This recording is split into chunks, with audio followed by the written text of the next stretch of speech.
Nimba ugiye kujya mu rukundo ari ubwa mbere, hano hari ikintu cy'ingenzi ukeneye kumva, nanone ukeneye kuba wakimura mbere y'uko ujya mu rukundo. Nanone ibi bikajyana cyane n'abantu bagiye mu rukundo ariko bikaza kuba byakanga, bigasaba ko baruvamo hanyuma bagafata undi mwanzuro wo gusubira muri rwa rukundo. Zino ni inama zireba buri muntu wese ufite aho ahuriye n'ikintu bita kujya mu rukundo. Murakaza neza rero, kiganiro n'isi n'abantu. Inama ya mbere nakugira ni ukubanza ukibaza impamvu abagabo benshi iyo bagiye mu rukundo byanga, cyangwa se ugasanga iyo bagiye mu rukundo imibereho n'ibyo bari biteze muri urwo rukundo ntabwo bagiye kuba babibona. Niyo mpamvu benshi cyane imitima yenda kuba yabavamo kubera inkundo bihitiyemo ubwabo, kubera abantu bahisemo ko bakundana nabo cyane, cyangwa se abantu bahisemo ko ari rwo rukundo rwabo rw'ubuzima. Ugasanga ahubwo kugira ngo babe urukundo rw'ubuzima bagiye kuba baba ahubwo umwaka w'ubuzima bwabo. Ibi bigenda bite? Ni ukubera iki? Ni iyihe mpamvu ituma abagabo iyo bagiye mu rukundo bisanga ibintu byabaye bibi?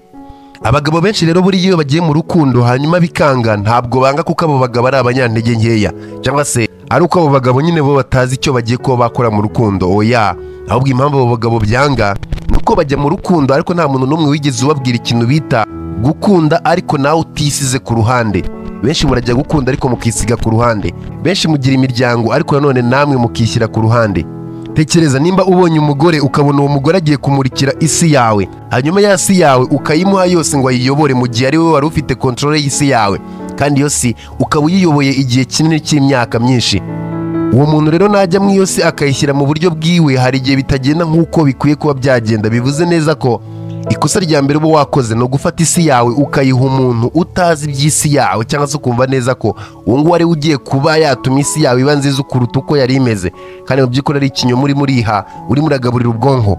Ahangaha umugore icyo ahita akora, ahita aca intege imitekerereze yawe n'ibyo ukora, hanyuma yakubwira ati iki kintu sinshaka kugikora, kubera ko wamuhaye isi yawe nyine agomba kuyiyobora ukakireka. Gatangira gukansoringa imipangu, bizinesi rimwe na rimwe zakungukiraga ukazireka kugira ngo ubane n'uwo mukobwa, ariko mu by'ukuri ari byo bifite ingaruka ahubwo mbi cyane. Aha ni ahantu uzajya usanga bimwe mu bitekerezo byawe urimo urabicisha amazi kugira ngo nanone mutaza kuba mwashwana. Ahangaha rero niho wibwira neza ko uwo mugore arimo aragukunda kubera ko ibyo akubwira byose ubikora, kubera ko mbega nyine nta kintu na kimwe kize mugifatamo umwanzuro. Oya, ntabwo uwo nguwo ari we musore aba yarakunze. Aba yaragukunze ako expectingaho kuzaba umugabo, ntabwo yaragukunze ako expectingaho ibyo akora hanyuma akabigenza gutyo. Muri makeya ntabwo aba ashaka umuntu ategeka, ahubwo aba ashaka umuntu wihagararaho. Buriya abagore bashobora no kukugerageza, usanga arimo arakubwira ibintu bikugora, ahubwo ari ukugira ngo arebe uburyo ureactinga. Nabo ubwabo basanga babikoze rimwe na rimwe batanabizi. Rero umugore iyo atangiye kudominatinga isi yawe akabona byose arimo arabona, cyangwa se byose ashaka nuko ariko abishaka nyine bikagenda gutyo, icyo gihe ntabwo azaba yifuza kuba yaba mu isi yawe, kuko isi yawe nta gatangaza kayirimo. Nyine ahita abona neza ko ari isi iyobowe n'umunyantege nkeya, ahita abura attraction yawe rwose, kuko wabaze kuba waba umuntu woroshye, umuntu byoroshye kuba wamanipirwa, mbega ntabwo uzi guhagarara ku byawe. Aravuga ati uno muntu ngize utya ni matter of time, n'undi azamugira gutya. Rero nta muntu wifuza kuba hamwe y'umuntu w'umunyantege nkeya. Nta mugore n'umwe ukunda umugabo yakontorora. Ibyo byo ndabikwemereye cyane pe. Nunabona abikwemereye nuko hari icyo nyine agukeneyeho. Ni gute umuntu azifuza kubana n'umuntu bazasazana, ariko uwo muntu bazasazana akaba ari umuntu utafata imyanzuro, ari umuntu witwa ngo cishwa ahangaha? Babarira umwiza ukuri, nubwo yakwereka ko nta kibazo kuba muri kumwe, urakeka koko nta kibazo, cyangwa ahubwo arimo arareba inyungu z'aka kanya? Kimwe cy'ingenzi uba ukeneye kuba wakumva nimba ugiye kujya mu mubano, ntabwo uri boyfriend, ntabwo uri inshuti, ntabwo uri umukunzi. Banza wibuke ko uri umugabo, banza wumve ko uri umugabo bwa mbere, hanyuma ibindi byose biribuze ko byakurikiraho kubyibuze wumvise ko uri umugabo. Ntiwibagirwe rero ko uri umugabo, umubano wawe uzatangira gucika amazi, wa undi wagukundaga nawe atangire kugushyira ku ruhande. Inama nakugira rero, nimba ugiye kujya mu rukundo cyangwa se ugiye kujya mu mubano kano kanya, ntukajye ukundana n'umugore cyangwa se ngo ujye mu mubano n'umugore hanyuma numara kujya mu uwo mubano n'umugore uburire mu uwo mubano. Ntuzigire ukora iryo kosa, ndakwinginze. Impamvu nkubwira ibyo ngibyo nuko umugabo iyo yigaruriye umugore cyane, umugabo akiburira mu uwo mugore, ntabwo birangira uwo mugore amutsindiye, ahubwo uwo mugabo birangira amubuze nawe yibuze. Ikindi kintu cya kabiri, nimba ugiye kujya mu rukundo ukeneye kumva ndetse ukanamenya, ndagira ngo ujye wibuka neza ko amahoro yawe nizo mbaraga zawe. Icy'ingenzi uba ukeneye kuba wamenya, ntabwo amahoro ari ikintu ugomba gushyira ku mwanya wa kabiri, ahubwo amahoro ni ikintu gihenze cyane buri wese adakwiye kuba yakina n'ibyawe, cyangwa se adakwiye kuba yakina n'amahoro yawe. nimba warigeze kujya mu mubano hanyuma uwo mubano ntugende neza cyangwa se uwo mubano ugapfa, byange bikunde ntiwabuze kuba wakumva abantu bagiraga ibyo bakubwira rimwe na rimwe bitari byo, cyangwa se rimwe na rimwe ukumva ko barimo barakubeshya, ukavuga ati rero ntabwo ibi bintu nabitega amatwi, reka mbireke, reka ne kubiha amatwi. Mu by'ukuri ukanga kuba wabyumva, ariko ari umugani ugana kariho cyangwa se akazaza. Ubundi amahoro avuze iki mu buzima bw'umugabo? Buriya amahoro avuze ikintu bita kugira confidence muri wowe, kugira nanone ikintu cyo kureba kure cyane, nturebe hafi y'amazuru, mbega ukitegereza ukareba ibintu mu isura ngari. Nimba bakubwiye ibintu ku muntu runaka, ujye weka neza ko wenda uwo muntu wamumenye ukuze, ariko nanone ntukajye ubita inyuma y'amatwi, ujye ubyumva, ntureactinge, ntusare ngo usizore, ariko ujye ubyumva ubikoreho ubushakashatsi. Ikosa abasore dukunda kuba twakibeshya ni rimwe, twibeshya neza ko urukundo cyangwa se ikindi icyo ari cyo cyose kigiye kuba twabarizwamo cy'umubano bivuze guceceka tukaziba, ariko ntabwo urukundo ruhuye no guceceka tukaziba, kuko icyo ngicyo ni ikinyoma nyine nk'uko nabivuze. Amahoro y'umugabo buriya azaba amahoro ya nyayo mu gihe uwo mugabo yamaze kuba yamenya uko akwiye kuba yakitwara muri ayo mahoro. Ntabwo bivuze ngo nimba umuntu agiye kuza mu rukundo nawe cyangwa se mugiye kujya mu mubano kugiye kuba waba umucakara wiwe, ntabwo byashoboka ngo uzajya umwandikira mu gitondo, saa sita na nimugoroba. Icyo gihe hari ubundi buzima ugiye kuba wajyamo butandukanye cyane n'ubuzima urimo. Ibi bintu byumve neza, ni nayo mpamvu akenshi cyane bikugora kuba wakundana. Iyo ukunze umuntu urashyuha ugashyuhaguza, hanyuma ugatangira kumwandikira, umusohokana, mbega ugabona urimo uragerageza kubaho ubundi buzima butandukanye cyane nubwo wigeze ubaho. Ubwo buzima rero ntabwo uzabushobora, niyo mpamvu byanga. Byaba byiza rero ushatse uburyo wakundana n'umuntu ariko ukabijyana uburyo wabagaho, cyangwa se ukagenda uhindura gake gake utirukansi, cyangwa se nanone udakoze amakosa yo kumva neza ko kuba ugiye mu mubano n'umuntu bivuze neza cyane ko ugiye guhindura byinshi. Oya, ukaba ubiretse ukabanza ukareba icy'ingenzi, ukavuga ati yego ndi mu mubano ariko sindawusanisha gute n'ubuzima bwanjye bwa buri munsi. Ntukamwandikire buri munsi, buri gitondo, buri segonda, ahubwo ugashaka uburyo bihuza nyine n'imibereho yawe, uwo mubano uzaramba. Ntuzigire na rimwe uba wa mugabo wumva neza ko akwiye kuba yasaba imbabazi mu gihe nta kintu kibi wakoze. Reka ntugakore iryo kosa. Abagabo bagira defo, buriya batereta abagore beza hanyuma bakumva ko abo bagore beza badakwiye kuba bagira icyo bita ikosa iryo ari ryo ryose. Dia, si uko adafite ikosa, buri wese agira amakosa, ahubwo nuko wowe wirengagije udashaka kuba wabona amakosa y'uwo muntu muri kumwe.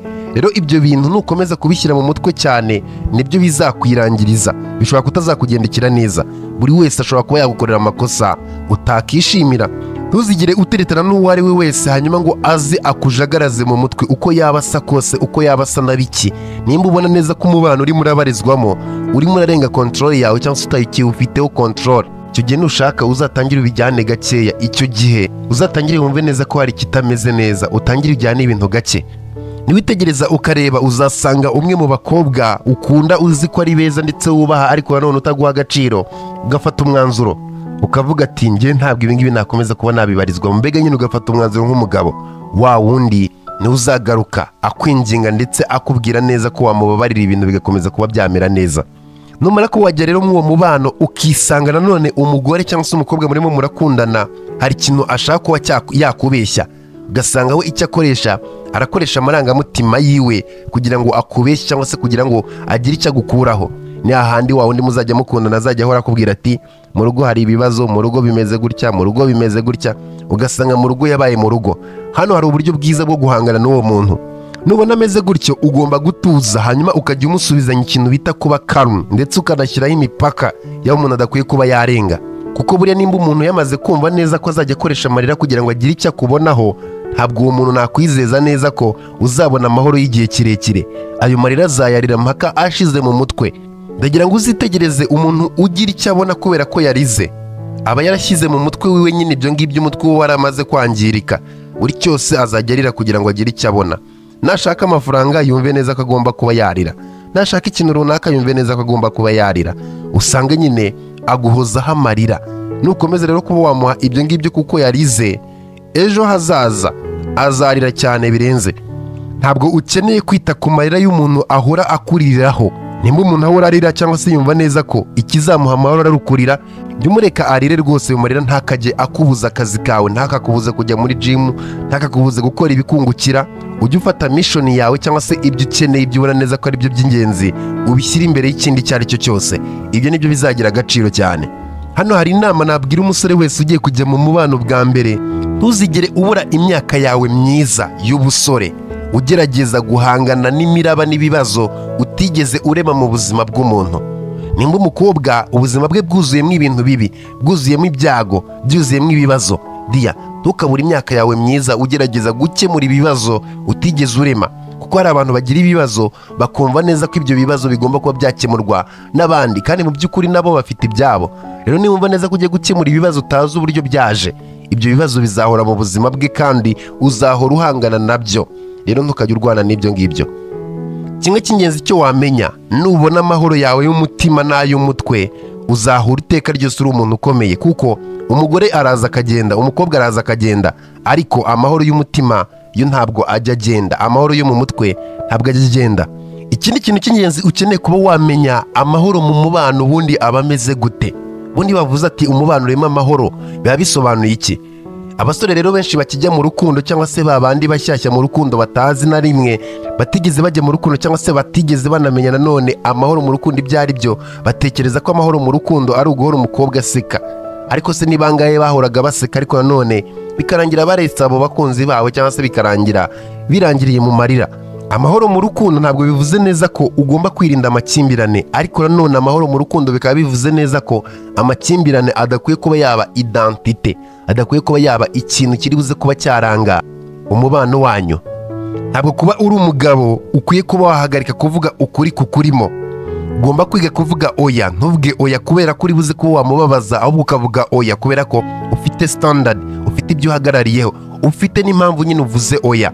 Icyo gihe rero ntukajye ukora ibintu biri kure cyane y'ukuri kwawe cyangwa se y'umwimerere wawe. Ntabwo urimo uravuga oya kugira ngo wenda umunezeze cyangwa se ibindi ibyo ari byo byose, oya. Icyo uvuga oya, urimo uravuga oya kubera ko ari standard yawe, ari aho abantu badakwiye kuba barenga. Ikosa dukora ni ukwemera ibintu tuzi neza ko ibyo bintu twemeye tutazahora tubyemera, just ukabyemera kugira ngo wenda uno munsi birangire. Birashoboka cyane ko wenda uwo mukobwa nta yindi gahunda nini umufiteho, ibyo byo birashoboka. Buriya iyo ufiteho gahunda umuntu nyine yaho ngaho, kuryamana nawe, kugirana fan nawe, nta bindi biri kure y'ibyo ngibyo, biba bishoboka cyane ko wakemera ibintu kano kanya, hanyuma ibyo bintu wemeye bigahita binarangira, just ukarangira. Ariko nimba ari wa wundi mufitanye iby'igihe kirekire cyangwa se mupanga ibintu by'igihe kirekire, ndakeka utazigira ukora ayo makosa. Hari ikintu cy'ingenzi ukeneye kuba wamenye, nimba ushaka umuntu muzabana cyangwa se nimba ushaka umuntu muzubakana ibintu binini, uwo muntu agomba kuba wa wundi uzamenya uburyo ahandolinga amarangamutima ye, ariko akayahandolinga nk'umuntu mukuru. Ibyo bintu iyo byanze rero, iyo umuntu atumvisha uburyo ubishaka, icyo gihe ntukajya urira. Irindi kosa abasore bakunda kuba bagwamo ni ukujya mu mubano bakumva neza ko uwo mubano uhagije kugira ngo bahagarike ibindi bikorwa bakoraga, ugasanga ntabwo ugisohokana n'inshuti zawe, ugasanga hari ibyo waretse nyine, hari ibyo washyize ku ruhande. Ntabwo ibyo bintu rero biba bifite icyo bizakora kinini. Oya, umubano wawe ni uwawe, ujye uwitaho ku buryo bwuzuye. Tukajya mu mubano ngo bimere nk'aho bigiye kuba byakuzirika. Oya, umugore bizagusaba kwibura kugira ngo uwo mugore akomeze kubana nawe, uwo mugore ndakubwiza ukuri ko ntabwo ukwiye kuba wamushyira ku ruhande rwawe. Nimba ukeneye kumenya nimba uri mu mubano wa nyawe, ujye wicara wibaza uti ese koko uno muntu ni uwa nyawe uri iruhande rwanjye, cyangwa se uno muntu koko uri iruhande rwanjye arakwiye? Ujye wibaza uti ese koko uno muntu ampa amahoro, kuba ndi kumwe nawe bimpa amahoro? Niwumva uhora iteka ryose unaniwe wumva ko uri kumwe n'umuntu utagakwiye kuba uri kumwe nawe, uwo muntu uzamureke, kuko uwo muntu n'ubundi icyo gihe nyine uba urimo urakekeranya, aba ari ikibazo cy'igihe muzatandukana. Nimba umuntu aje mu buzima bwawe ugasanga urimo uratangamo ibitambo ibintu byinshi, ibyishimo byawe, imibereho yawe, byose urimo urabitangamo ibitambo, icyo gihe uba ukwiye kwitonda nanone. Icyo gihe nta yindi nama naguha, ngewe uri umwana wanjye cyangwa se uri inshuti yanjye ngufiteho ubushobozi, nahita ngukura muri uwo mubano ugashaka ahandi uzabonera amahoro, kuko icyo urwana nacyo ni amahoro. Ntabwo icyo urwana nacyo ari ukwirirwa uta umutwe kugira ngo wereke umuntu ko umukunze, rimwe na rimwe n'uwo muntu nawe atikunda. Umuntu utubaha amahoro yawe, umuntu utumva neza ko yaguha amahoro, bizatuma wibagirwa uwo uri we. Umugabo rero udafite amahoro yiwe, cyangwa se umugabo urimo uriruka ku mahoro y'abandi, bizarangira we yibagiwe uwo ari we, yibagirwe amahoro yiwe ku giti cyiwe. Ikintu cya kane buri ukeneye kuba wamenya mu gihe ugiye kuzajya mu mubano, ujye witonda urebe cyane uburyo umuntu azajya gusubiza mu gihe wowe urimo urarwanira amahoro yawe, mu gihe amahoro yawe ariyo ushyize imbere. ujye witegereza urebe uburyo umuntu ari buze kuba yagusubiza. Nutangira kwita ku mahoro yawe utangiye kurinda amahoro yawe, imbaraga n'uburyo mwabanaga bizahita bihinduka. Ibyo byo ndabikwijeje bizahita bihinduka. Uzatangira kubona impinduka mu maso yiwe utigeze ubona no kuva mbere. Impamvu bizagenda gutyo nuko amarangamutima yawe wanze gukomeza kuyatera ishoti. Buriya iyo umaze kuba wagira amahoro yawe ukumva neza ko udakwiye kuba wakita ku muntu uwo ari we wese, wa wundi witabwagaho cyangwa se wa wundi waryoherwaga kuba ibyishimo byawe n'amahoro yawe urimo urabitangamo ibitambo, azababara. Numara kumva neza ko ugiye kwita ku mahoro yawe n'ibikureba cyangwa se n'ibyawe, umugore icyo azatangira gukora ni kimwe, azatangira gupushinga kugira ngo arebe kuri seriye mw'uwo mubano wawe, cyangwa se kugira ngo arebe koko ibyo wavuze ko bihagazeho. Rero aho ngaho icyo uba ufite kuba wakora, uba ukwiye kuba karume, ukaba serious mu byo wafashemo imyanzuro. Ibyo nibigenda gutyo amarangamutima ye azayashifutinga, ayavane mu ibyo ngibyo, atangire kukubahira uwo uri we. Kubera ko buriya kuba uwo uri we ndetse nkaba nkanjye Oliver Legrand nawe ukaba wowe, ntabwo bizigira bikubangamira, kereka ahubwo nimba hari izindi nyungu unkeneyeho. Kuko hari abantu baba bashaka ko biyitaho bo ubwabo bonyine nta wundi bitaho, bagakenera n'izindi mbaraga z'abantu kugira ngo bo babiteho. Rimwe na rimwe ntibanabe no kubitaho gusa ngo birangire, ahubwo bikaba kubitaho bagombye kuba bakiyibagirwa, ukaba utakita ku muntu nawe wiyitaho ngo abyemere. Icyo ashaka no kumwitaho wowe full time, bikaba nk'aho ariko kazi kawe. Iyo umuntu yamaze kumenya neza ko wamenya agaciro k'amahoro yawe, atangira kumva nyine ko amahoro yawe atari ikintu banegosiyetinga cyangwa se atari ikintu bateranaho impaka, ahubwo akumva neza ngo amahoro ye nawe arakwiye kandi nta n'icyo nayahinduraho. Umuntu nk'uwo rero nazanga kuba mu buzima bwawe cyangwa se ukabona ko bidakunze ko mwakomezanya, ntukajye ubabara cyangwa se wumva neza ko inkoko yacitse ibirokoroko. Oya, buriya umuntu udakwiye kuba yaba mu buzima bwawe ni wa wundi utazi agaciro k'ubuzima bwawe, kuko uwo nguwo nyine nta kindi azajya akora uretse kukwangiriza ubuzima bwawe. Ntukajye wirukanka kuri mudu z'abantu bananiwe kuba bazikontorora. Nimba ibyishimo bye byaramunaniye, nimba ari umuntu uhora iteka ryose ashaka ko bamwitaho abandi bakiyibagirwa, uwo muntu uzamwihorere, kuko icyo gihe ntabwo nyine nawe azi ko agomba kubana n'abandi. Ntukajye wirukanka ku bakobwa baciriritse batazi akamaro, batazi icyo bakwiye kuba bakora mu buzima. Buriya umuntu wese utaramenya gukontorora amarangamutima yiwe ngo amenye uburyo ari buze kuyaregretinga, mvuze ko uwo muntu aba aciriritse sinaba mbeshye, kuko umuntu muzima wa nyawe uzi agaciro kiwe amarangamutima ye arayaregretinga neza cyane. Uwo nguwo uzamureke abanza kure mu marangamutima, abanza amenye icyo akeneye, namara kuba yakimenya uwo nguwo uzamugarukane nta kibazo. Ariko mu gihe ataramenya icyo agomba, mu gihe atarakura mu marangamutima, uwo muntu ushaka ujya umureka, ujya umuha igihe abanza kure. Nimba ukuze mu marangamutima, bizagorana cyane guteretana n'umuntu udakuze mu marangamutima, kuko uwo muntu we aba yumva ko ugomba kugenda kuri level yiwe, mugomba kuba muri kimwe, kandi mu by'ukuri ntabwo waba umwana warakuze. Ibyo ni ibintu bidashoboka, kereka nawe nyine yo wemeye kuba umwana ukemera guhara byose. Ariko umuntu wakuze biragoye cyane ko azasubira ibwana. Umuntu wakuze mu marangamutima ntabwo azigera yemera icyo ari cyo cyose kiri buze kuba cyatuma asubira ibwana mu marangamutima, kubera ko aba yarize amasomo ahagije mu icyo gihe. Ikindi kintu cya gatanu cy'ingenzi cyane ukeneye kuba wamenya, nimba ibintu byose nkubwiye ubona neza ko byanze cyangwa se ukabona ko ibintu bikomeje kuba byagorana, ntuzatekereze kabiri cyangwa se ntuzumve neza ko ufite kuba wakizirika ahantu udakwiye kuba wakizirika. Uzafata umwanzuro uva aho ngaho ugende. Nubona umubano uwo muri kumwe utakimubabarira nawe atakikubabarira, ukabona ibintu byarazambye, ukabona nyine ibintu byarenze uburyo mwabasha kuba mwabigarura, ukabona ibintu nta garuriro bifite, biya nimba uri umusore utarashaka wava mu ibyo bintu kuko nyine byaranze. Ni gute ujya mu bintu ubona neza ko byanze ukumva ko ugomba kuba wabigumamo? Hari ibintu ubona neza ko byamaze kuba byakangirika nta garuriro bifite. Icyo gihe ubona bimeze gutyo, wafata umwanzuro ukagenda ukabireka. Nimba ubona umubano waramaze kuba ikintu kibatesha umutwe, kitakiri impano, kitakiri ikintu mwishimira ko mufite, kitakiri ikintu mubona neza ko gifite ahazaza, aho kugira ngo mukore amakosa, aho kugira ngo ushiduke ubona neza ko uri muri ahantu utazigera wikura, wabireka. Niba kwirukanka ku nzozi zawe, niba kuba umuntu ufite icyo urimo urashaka mu buzima bituma uwo muntu yumva neza ko atameze neza, bigatuma yumva neza ko atishimye, bigatuma yumva neza ko atisanzuye, ukabona nyine kuba wowe kubaho nkawe ntabwo bimushimisha, icyo gihe wagenda ukamureka. Ariko kuba umuntu wafata imyanzuro y'ubuzima bwawe bikamubabaza ni ibintu byumvikana cyane. Nawe tekereza, nimba hari umuntu wari wizeyeho ko azaguha ubufasha, cyangwa se nimba hari umuntu wari uzi ko ibyo akora byose abigukorera wowe, hanyuma bitunguranye ukabona wa muntu yatangiye kwita ku bintu byiwe ntakita ku bintu byawe, mbega hari ibintu byiwe yashyize imbere cyane kuruta ibyawe, uzumva umeze gute? Uzumva utengushywe nyine, kuko wa muntu nyine icyo yakoze ni kimwe, yamenye agaciro kiwe, ntabwo wowe ukiri uw'agaciro cyane kuruta uko yari afite agaciro. Uzumva ubabaye kuko nyine hari ibyo wamubonagaho utakimubonaho. Rero buriya impamvu wumva neza ko ubabaye kuko umuntu atakikwitaho nuko wowe hari inshingano zawe wahagaritse kuba wafata. Buriya nimba nkwimye ibintu ukumva urababaye, ukumva ntuzongera kuba wabona ibyo bintu, ujye witonda cyane ko icyo gihe uba urimo uracika amazi, uba urimo uracika intege. Gute wumva neza ko niba mpagaritse kukwitaho ibintu bitari bumere neza? Ntuzajya wumva neza ko ari cyo gihe cyo kuva mu bintu ukagenda, ukumva ko bikuzuye, ukumva ko nta kindi wakora. Ujye uhita ugenda udasabye imbabazi, ujye ugenda utabitekerejeho kabiri, ujye ugenda utagishije inama.